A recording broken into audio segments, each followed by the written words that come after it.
Oke, selamat pagi anak-anak kami. Bertemu kembali dengan Ibu. Pada kesempatan kali ini, Ibu akan membawakan materi prakarya.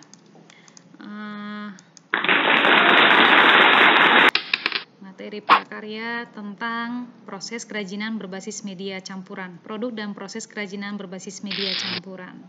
Oke, anak-anak kami masih sehat ya. Tetap jaga kesehatan dan stay at home. Nah, pada kesempatan ini yang pertama mau kita bahas itu tentang produk dan proses kerajinan berbasis media campuran. Itu yang pertama adalah batu. Batu itu digunakan sebagai kerajinan ya. Selain itu ada batu permata, batu mulia, dan juga batu akik. Tapi dari ketiga batu yang Ibu sebutkan, yang paling mahal itu adalah batu permata. Karena apa? Itu berasal dari sebuah mineral yang diproses dari proses geologi yang unsurnya terdiri dari satu atau beberapa komponen kimia. Dan sudah pasti batu permata ini harganya sangat tinggi dan diminati oleh para kolektor. Teknik pengolahannya bagaimana? Ya, di sini bahan utamanya sudah pasti batu karena batu yang harus mendominasi, tapi bisa dicampurkan dengan bahan yang lain. Alatnya, contoh di sini ada alat pahat, yang kedua ada gerinda, kemudian mesin pemotong. Jadi ketiga alat ini sangat diperlukan untuk membuat kerajinan dari batu. Contoh produknya apa saja? Lihat di gambar ini, itu ada batu dengan paduan batu dengan logam, ini berupa aksesoris, jadi hasilnya lebih bagus. Yang kemudian batu dengan kayu, ini seperti hiasan ya, hiasan bisa di meja atau di dinding juga boleh. Nah, setelah batu yang kedua adalah logam. Logam, berbicara dengan logam, anak-anak kami pasti tahu jenis logam apa saja. Itu ada besi, nikel, aluminium. Nah, unsur logam itu paling banyak di bumi. Kira-kira ada 65 jenis logam. Nah, selain itu, logam digunakan sebagai bahan perhiasan atau aksesoris, ya.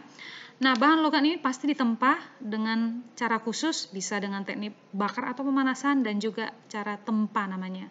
Alatnya apa saja untuk mengolah bahan kerajinan dari logam? Yang pertama alat penggiling logam ini menjadi plat ya, lebih tipis, lebih rata. Yang kedua ada alat patri, tang lancip dan penjepit. Oke, produk kerajinan dari logam berbasis media campuran hasilnya apa setelah dipadu logam dengan kayu seperti ini, ada gambar berupa keris ya atau pisau, tapi pisaunya lebih dibentuk khusus. Yang kedua logam dengan batu itu aksesoris dan logam dengan kerang itu juga aksesoris ya. Dan di sini juga ada anting itu ya. Jadi hasilnya lebih bagus kita lihat. Nah, yang ketiga setelah logam itu ada plastik. Plastik, di mana-mana anak kami pasti tahu plastik dan ini sangat dekat dengan kehidupan kita. Apa saja menggunakan plastik. Jadi plastik ini sebenarnya sampah ya, tetapi kalau kita pergunakan bisa menjadi suatu produk kerajinan yang bagus dan jika dipadukan dan dicampurkan dengan bahan yang lain itu makin lebih bagus. Tetapi menggunakan plastik ini kita harus menyesuaikan jenis plastiknya bagaimana. Seperti contoh botol, kantongan plastik dan bekas perabotan. Dan alat untuk mengolah plastik ini perlu juga alat khusus tergantung plastiknya. Bisa gunting, bisa alat yang lain. Ya, kita lihat alatnya seperti apa. Yang pertama di sini ada lem tembak, yang kedua gunting, ini gunting jenis biasa. Ini dia pisau, ini kuas dan ini ada gosokan dan juga penggaris. Gosokan digunakan untuk ngepres ya, ngepres itu plastiknya biar lebih rata. Nah, produknya bagaimana? Dari gambar bisa kita lihat semuanya ya anak-anak. Di sini semua alat aksesoris, ada anting, ada kalung ya. Jadi hasilnya ini lebih bervariasi. Di sini ini dari sedotan kita lihat ini adalah lampu hias ya.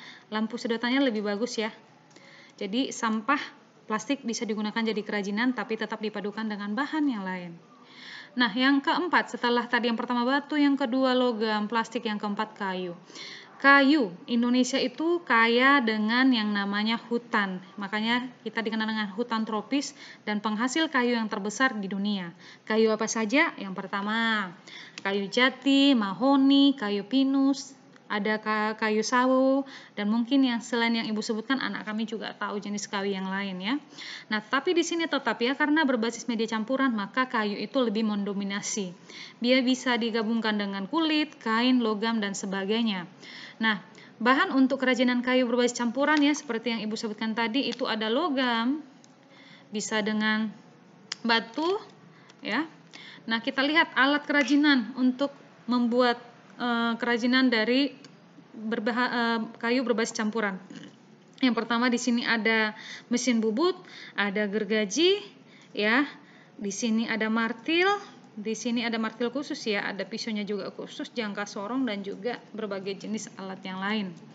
Nah, produknya apa? Ini seperti lampu penerangan tapi dia menggunakan rangka dari kayu, jadi lebih bagus dilihat. Ini ada sandal wanita, ini juga ada hiasan, bisa meja atau dinding, dan ini sepeda ya, sepeda dari kayu yang sekarang lagi tenar, menggantikan sepeda yang terbuat dari aluminium besi atau baja ya. Jadi ini lebih menghemat dari produk yang lain. Nah, yang kelima itu ada keramik. Bahan utama yang digunakan untuk keramik itu adalah tanah liat, tapi tanah liat di sini harus dibakar, ya. Dan tanah liat di sini harus mendominasi jika dia dicampurkan dengan bahan yang lain. Bahan lain-lain itu apa? Bisa kulit, kain, dan logam.